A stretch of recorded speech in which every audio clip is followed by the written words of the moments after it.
coming first, the first wildcard entry. Elvish की जीत मेरे लिए I'm thrilled क्योंकि ये प्रूव करता है कि ये गेम जो है बहुत ही फेयर गेम है। एंड ये जो मिथ्स होते हैं ना कि अगर आप वाइल्ड कार्ड बन के आए हैं तो फिर आपका जर्नी जो है उतना इम्पोर्टेंट नहीं है या इतना भारी नहीं है जैसे किसी ने 8 हफ्ते गुजारे हैं, तो ये सारे मिथ्स हैं। आई think it's not the length of your life, it's how you live your life.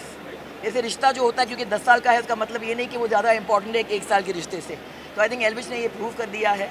And I think कि वो घर में एक नई एनर्जी की ज़रूरत थी जब वो आए थे। And I think it's created history कि wild card entry has won the show. So I think that much to be proud of. मगर वो घर ने मुझे बहुत कुछ दिया, बहुत कुछ दिया।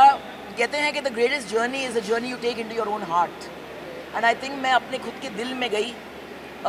मैंने खुद की वीकनेसेस, खुद की स्ट्रेंथ को यहाँ से देखी।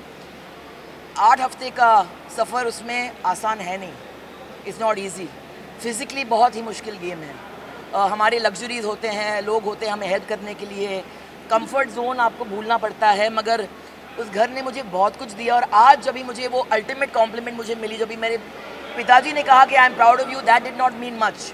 मगर जब भी बिग बॉस ने कहा कि हम भी we are very proud of you, I am very proud of you, for me it was a win. So अभी पसीना आ रहा है मुझे, पहुँचने दो। हाँ, ma'am Alia Bhatt supported so much, बाहर से भी उन्होंने काफ़ी सपोर्ट किया। उन्होंने कहा कि आप विनर भी नहीं बने तो चलेगा, लेकिन बट आपने दिया, फैंस का आपने दिल जीत रहा है, क्या कहना चाहोगे? जी, मेरा फ़ोन अभी तक मेरे हाथ में आया नहीं है, तो आई थिंक बिग बॉस को मैं थैंक यू कहना चाहूँगी क्योंकि एक तो ये सोशल मीडिया डिटॉक्स हो गया।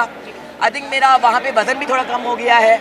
एंड आई थिंक कि बहुत सारे चीज़ें जो थे अननेसेसरी मेरे लाइफ से निकल चुके हैं। मगर I will come out and I will see the support of. Alia ने मुझे मैसेज भेजा, भट्टा ने मुझे कहा कि वो चाह रही थी कि वो चुपचाप यहाँ स्टूडियो में आके मुझे हक करे। And I think I am very moved अगर उसने मुझे सपोर्ट की है। एंड आई थिंक इस घर में जाना मेरे एज पे विद माई लाइफ एक्सपीरियंसेस और जेन्युइनली रिश्ते बनाकर बाहर आना, तो ये पॉसिबल है बिग बॉस के घर में।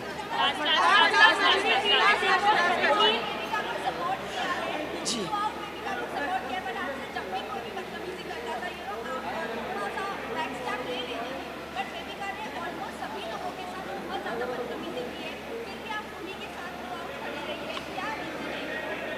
मुझे लड़की से प्यार हो गया। मुझे प्यार हो गया क्योंकि वो बहुत ही एक कन्वेंशनल लड़की है नहीं। उसे बहुत सारे चीज़ कहे गए जो मुझे as a woman I felt very uncomfortable with. वो अंडरडॉग थी। वो आई एक खाली झोले के साथ, ना फ़ैन फॉलोइंग, ना कोई सपोर्ट सिस्टम। खुद को उसको लगा कि मैं यहाँ पे आई हूँ, मेरे लिए बहुत बड़ी चीज़ है। और सबने उसको बोला कि 1 हफ्ता भी नहीं टिकोगी तुम। But I saw in her the potential. और मैंने देखा कि वो एक फ़ाइटर है, उसका दिल बहुत बड़ा है। एंड मैं हमेशा अंडरडॉग को सपोर्ट करती हूँ और मैं इजाज़त देती हूँ लोगों को मेरे साथ ट्रेसपासेस करने के लिए, क्योंकि कोई मुझे मेरे इजाज़त के बगैर बेइज्जत नहीं कर सकता है। I don't give anyone the permission to insult me. So I think कि किसी के कुछ बोलने से आप वो बनते नहीं हैं। आई थिंक आपने मुझे 34 ईयर्स से अभी इस फील्ड में देखी है and you know that I stand for what I believe in.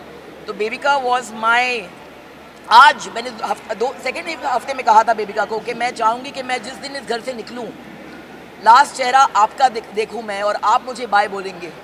तो आज मैं नंबर टॉप 5 में थी एंड व्हेन आई लेफ्ट और मैंने देखा कि बेबिका वहाँ पे थी, मेरे लिए वो एक जीत थी।